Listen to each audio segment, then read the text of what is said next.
Yeah,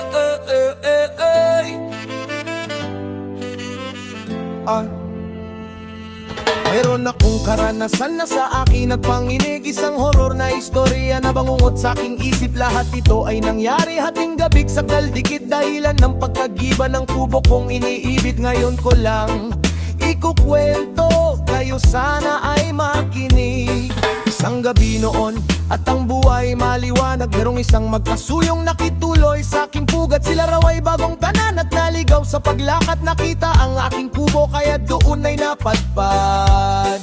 Dahil ako'y Pilipino, mabait at maginoo, walang tutol kung sinabing kaibigan tuloy kayo. Kayo na lang ang bahala sa bakong munting kubo, na kahit na maralita namamahay na may tao. Umaga na at sumikat na ang araw, ako'y sukat ng gilas dito sa aking natanaw. Aking mata ay lumuha at ang mundo ko'y nagunaw. Ang kubo ko'y giba-giba at ang sabi lumindol daw.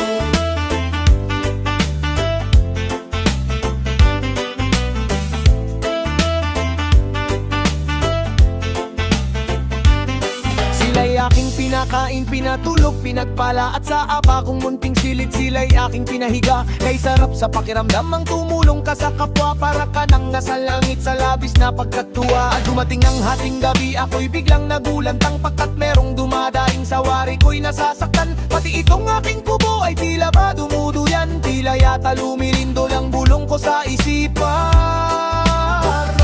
Umaga na at sumikat na ang araw, ako'y sukat ng gilas dito sa aking natanaw.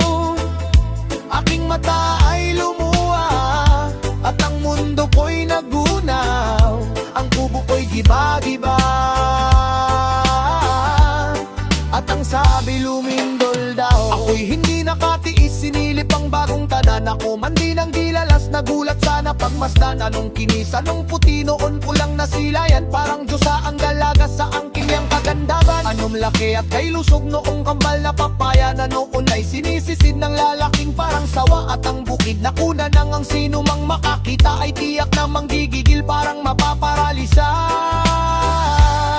Parang kulog, parang kidlat itong aking naramdaman. Sa wari ko'y nagalit itong aking tangan-tangan. Humihingal, nanginginig, puro pawis ang katawan, habang panay ang kiskis ko ng kamay kong nasa kanan. Bangkong itong nakasilip ay para ng lantang bulay, sa dalawang nasa silid ay nais kong makisabay. Kaya naman ang pagkiskis ay lalo kong pinag-usay, kahit habang katawan ko'y halos magkagutay-gutay.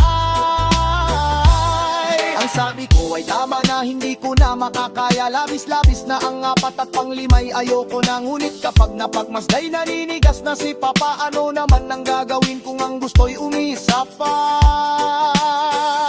Umaga na at sumikat na